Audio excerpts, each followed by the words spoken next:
उसकी बच्ची चली गई, खत्म हो गई, और उसके बच्चा जो पेट में पल रहा था उसकी भ्रूण हत्या की गई है, यही बोल के कि तेरे पेट में बच्ची है, और कोई विषाक्त देकर बच्ची को मार दिया गया है, और ये रूप दे रहे हैं कि उसने सुसाइड कर लिया है। तो उनको तो मार डाला, तो अभी तक ये 15 दिन और ये बात ठंडी क्यों होती जा रही है? तो और ये पुलिस वाले क्यों नहीं कर रहे हैं, ये बताओ मुझे।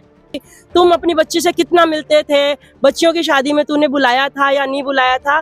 ये बहुत ही ज्यादा निराशा की बात है कि पुलिस इस तरीके के सवाल कर रही है। बॉडी चीख चीख के कह रही है कि उसके साथ गलत हुआ है। उसके बॉडी का अगर कोई छोटे बच्चों को भी दिखाए ना तो वो भी कहेगा कि इसके साथ अन्याय हुआ है, फिर उनके बावजूद भी कुछ नहीं कार्रवाई हो रही है। हाई कोर्ट से ही हम जवाब मांगेंगे कि इन्होंने क्या किया, क्योंकि इनके पास हमको देने के लिए कोई जवाब नहीं है, जवाब टालमटोल हो रहा है। हम हाई कोर्ट से इसका जवाब मांगेंगे। अब गले पे फांसी के निशान है, पूरी बॉडी पे पॉइजन के कुछ चीज देने के वो सारे फाले वगैरह हो रहे। एक छोटी सी तीली भी अगर हाथ पे चढ़ जाए ना तो भी उसका निशान होता है, तो कितना दर्द होता है। तो उस बच्ची को कितनी निर्ममता के साथ उनकी हत्या की। प्रिंस एजुहब सीकर, चाहे IIT JEE हो या नीट, हर एग्जाम में टॉप रैंक्स और हाईएस्ट सिलेक्शन रेट के लिए सबसे भरोसेमंद नाम प्रिंस एजुहब सीकर। अपनी सफलता की अनूठी कहानी लिखें प्रिंस सीकर के साथ।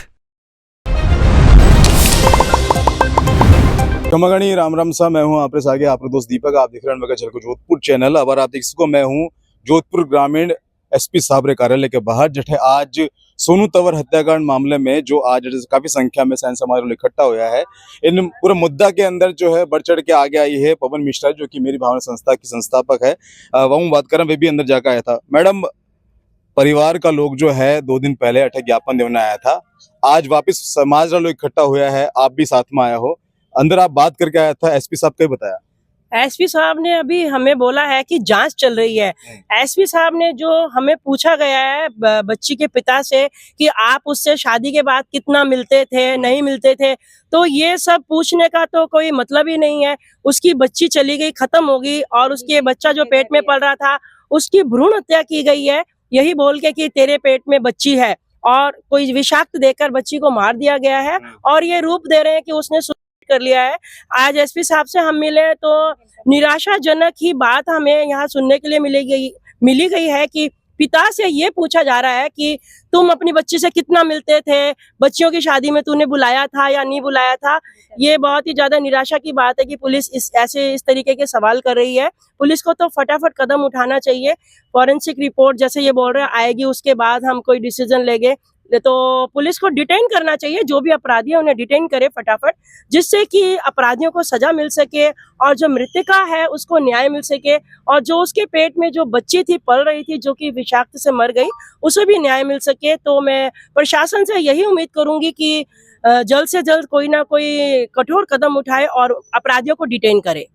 मैम, अगर अब से जो आपने जो भी जवाब मिला है, अब आगे की कार्रवाई की आप कुछ सोच रखे हो? कुछ आगे की कार्रवाई के लिए हम तो बच्ची के पिता से यही कहेंगे कि हाई कोर्ट में हम इसके लिए जाएंगे, और हाई कोर्ट से ही हम जवाब मांगेंगे कि इन्होंने क्या किया, क्योंकि इनके पास हमको देने के लिए कोई जवाब नहीं है, जवाब टालमटोल हो रहा है।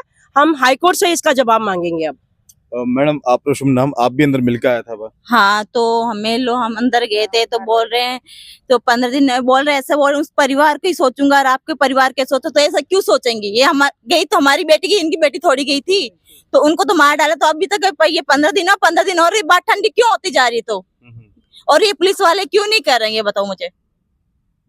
आप वो चश्मदीद हैं जो जिन वक्त बॉडी उठे थी, आप मेड़ता से गया था, आप लड़की की मामी सा लागो हो। हाँ। कई है पूरा मामला, आपको बता सको? थोड़ा आप पहुंचा था? हाँ, मैं वहाँ गई थी 7 बजे से वहाँ से थे, लाश लेके चले गए, लाश जलाने के लिए चले गए। मैं यहाँ पे जोधपुर आई हूँ, उनके सामने, सर के सामने ये बोला जैसे 7 बजे कौन से लाश जलाते हैं, ये बताओ। जो चोर होता है वो ही लेके जाता है, मगर 7 बजे क्यों लेते गए? तो फिर बोल रहे हैं तो ऐसा तो नहीं होता है, मैं पिता के लड़की सोनू पापा से बोल रहे हैं ऐसा, तो क्यों डरा रही है बताइए मुझे, क्यों लड़की वाले से ये क्यों नहीं करा रहे हो? आप भी क्या था ना, तो वो कोई जांच करने के लिए अभी बोले कि FSL रिपोर्ट आएगी, उल्टा लड़की के पेरेंट्स को धमका रहे हैं कि आप क्यों नहीं मिल रहे थे, और भाई के नंबर दो, और शादी में बुलाया क्या, 1.5 साल से आपने बच्ची की सुध नहीं क्यों नहीं ली, और उल्टा पेरेंट्स को ही धमका रहे हैं। और बॉडी चीख चीख के कह रही है कि उसके साथ गलत हुआ है। उसके बॉडी का अगर कोई छोटे बच्चों को भी दिखाए ना तो वो भी कहेगा कि इसके साथ अन्याय हुआ है, फिर उनके बावजूद भी कुछ नहीं कार्रवाई हो रही है। तो हम प्रशासन 3 दिन पहले भी आके ज्ञापन देके गए, उसके बावजूद भी अभी तक वही बात कही जा रही है कि हम काम कर रहे हैं, काम कर रहे हैं। अगर छोटे बच्चों को भी दिखाए ना तो भी पता चल जाए कि इस बॉडी के साथ, कि इस बच्ची के साथ अन्याय हुआ है।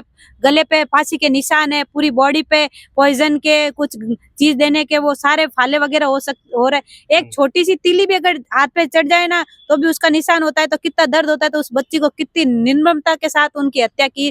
तो हम तो सब बहनें यही निवेदन करते हैं कि इस पे जल्द से जल्द कार्रवाई करे, पर पुलिस अभी सो रही है। 15 दिन के बावजूद भी इनके कानों पर जू तक नहीं रेंग रही है। तो फिर ऐसे फिर बोलते हैं कि बच्चे सेफ है, सुरक्षित है। तो मैं सरकार से भी अनुरोध करूंगी कि प्लीज आप इस कार्रवाई पर, इस केस पर एक्शन ले। और कल जोधपुर में फिर ऐसी घटना हो गई है, तो ये अत्याचारियों के और हौसले बढ़ते जा रहे हैं, दिन ब दिन बढ़ते जा रहे हैं। जोधपुर नहीं, पूरे राजस्थान में बढ़ते जा रहे हैं, क्योंकि न्याय नहीं मिल रहा है। बच्चियों को न्याय नहीं मिल रहा है, तो दूसरों को भी हौसला बढ़ता जा रहा है कि उसको भी, उसने ऐसा गलत काम किया, उसका कुछ नहीं बिगड़ सका तो हमारा क्या हुआ।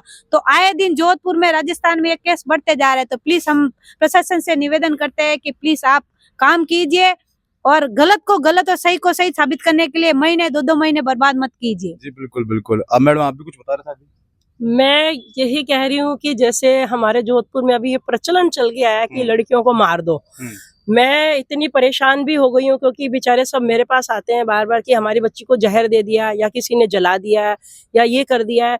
तो ऐसा चलता रहेगा तो हमारी बच्चियां कहाँ बच रही हैं। एक तो सरकार बोलती है कि बच्चियों को बचाओ, बेटी बचाओ, तो यहाँ कहाँ बच रही है बेटी। बेटी का ही दुश्मन उसका घरवाला, उसके ससुराल वाले बन रहे हैं। मैं यही कहूंगी प्रशासन से कि जल्द से जल्द उन्हें पकड़े और उसको न्याय दिलाएं। मेरा कहने का मतलब है, आज ये लोग बोल रहे हैं कि 1.5 साल से बच्ची गया ना, बच्ची के पास ये 1.5 साल से मिलने नहीं दे रहे हैं पिताजी को। तो वो उनको क्या पता चलेगा बच्ची दुखी में है, तकलीफ में है, क्या है। अगर उनको मिलने ही नहीं देते, बात ही नहीं करने देते, तो फोन तक नहीं करने देते थे। तो आज मैं ये कहती हूँ प्रशासन को, कल ना हमारी लड़कियां है ना ससुराल जाने से घबराएगी है, सारी लड़कियां घबराएगी। वो सब कहेंगी नहीं, हम तो हमारे घर पे बैठेंगे, हम तो नहीं जाएंगे ससुराल। क्यों ऐसा ये प्रशासन इस चीज को ऐसे क्यों कह रहे हैं? मैं यही पूछना चाहती हूँ, प्रशासन कर क्या रहा है?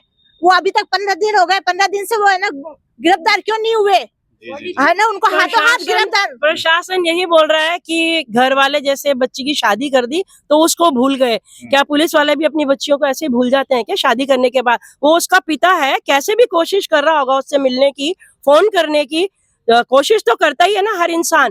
उल्टा इन्हीं के ऊपर बोला जा रहा है कि आप अपनी बच्ची से कितना मिलते थे, कौन जाता था मिलने। अरे ये सवाल कहाँ आता है? सवाल तो ये आता है कि उसकी हत्या हो गई है, उसकी निर्मम हत्या की गई है, हमारी बहन की निर्मम हत्या है ये। और जल्द से जल्द अपराधियों को पकड़े। बच्ची के पिताजी हैं, वो खुद आपको बताएंगे कि वो कितनी कोशिश करते थे बच्चे से मिलने की। जब तक आप ये इनको गिरफ्तार नहीं करोगे ना, तो हमारी बच्चियां डरेगी। कल ना हमारी बच्चों की हम शादी नहीं कर सकते, क्योंकि हमें खुद को डर रहेगा कि कल ना हम शादी करेंगे, बच्ची का पता नहीं क्या होने वाला है ससुराल में, है। तो हम प्रशासन से चाहते हैं कि उनको जल्दी से जल्दी गिरफ्तार करो ना। हमारी बच्चियां, और जैसे सर से इनसे पूछा गया कि आप कितनी बार मिले, और जब ससुराल वाले मिलने ही नहीं देते बच्चियों को, और इस तरह से कहते हैं कि आप नहीं मिलोगे, या कई बार आपने पिता से बात कर ली, या पिता से माता से आपने फोन पे बात कर ली तो आप घर से निकल जाओगे, ये भी धमकियां देते, तो उससे बच्चियां बहुत डर जाती है। मैडम, एक पुलिस अधिकारी एक तफ्तीश कर रहे हो, अगर सवाल करो तो वो गलत कट है। तस्दीक कर रही है, तो आपने इतना टाइम थोड़ी ना लगे सा, इतना नहीं टाइम लगे जो आप बता रही हो। कुछ तो आपने अगर जो ये पोस्ट ली है, तो कुछ आपने कितने इंटरव्यू दिए होंगे, कितने धक्के खाए होंगे, उसके बाद आपको ये पोस्ट मिलती है। सर हमारे जैसे थोड़ी ना कि हमें पोस्ट नहीं मिलती, फिर भी हम लोग काम 1-2 दिन में हम ये केस सॉल्व करते हैं। जैसे ये मैडम है और हम लोग जैसे कार्रवाई करने आए हैं लोग, तो हम लोग ऐसे उनको एक, भले हम उसका डॉक्टर ही नहीं करते हैं, हम कोई तरह नहीं करते हैं, मगर उस पे इसकी जो स्थिति होती है तो हम उसका परिचय निकालते हैं कि भाई ये इस तरह से हुआ है, उसके सामने लाते हैं। और जो ये मैडम कह रही है, मैं इससे सहमत हूँ। जो लड़कियों को, अगर हम हमारी बेटियों को कैसे भेजे ससुराल, कि अगर क्या पता किस टाइम हमारी बेटियों को इस तरह से अत्याचार कर देंगे। इसलिए हम भी यही चाहते हैं कि हमें न्याय चाहिए, और हमारी बेटियों को आगे हम सुरक्षित चाहिए, कि हमारी बेटियां ससुराल जा रही है तो सुरक्षित चाहिए। बिल्कुल, मातृशक्ति इकट्ठी हो रखी है, जो आज ज्ञापन दिया था 3 दिन पहले, उन्हें जवाब लेने की थी, जो इन तरह से जवाब मिले। लेकिन फिलहाल लड़की रे पिताजी दिलीप जी आप आ गए, यहाँ बात करेला। दिलीप जी, जब आपसे सवाल करे पुलिस अधिकारी कि साहब आप कितनी बार अपने बेटी से बात कराया था, उन वक्त आपने दिमाग में क्या आया सबसे पहले? अभी हम 2 दिन पहले यहाँ पर आए थे, तो साहब ने बोला आप 2 दिन बाद में आने का, हम जांच करके आपको बताएंगे। तो हम 2 दिन हो गए, हम आए तीसरे दिन यहाँ पर, उल्टे हमसे सवाल पूछने लगे, कितनी बार मिले, ऐसा वैसा, कितनी बार मिले। आप बोले आप जांच करने के लिए, अपराधियों को दंड दिलाने के लिए, उनको जेल भेजने के लिए, बच्ची के साथ कैसे कैसे व्यवहार किया गया है, उसको ठोका गया, उसको मारा गया है, 7 महीने की वो गर्भ थी। बोलो जांच तो उनका होना चाहिए ना, उल्टे हमसे सवाल पूछ रहे हैं।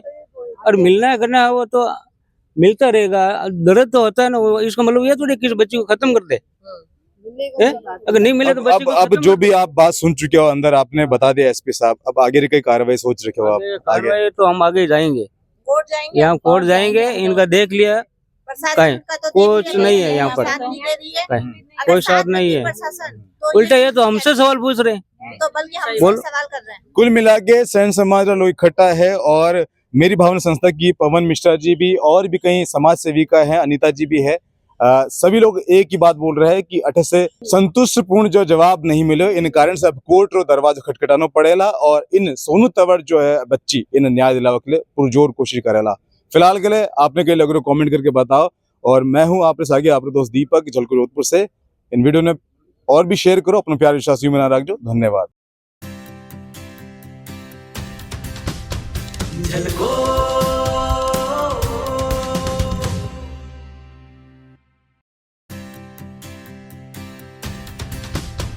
झलको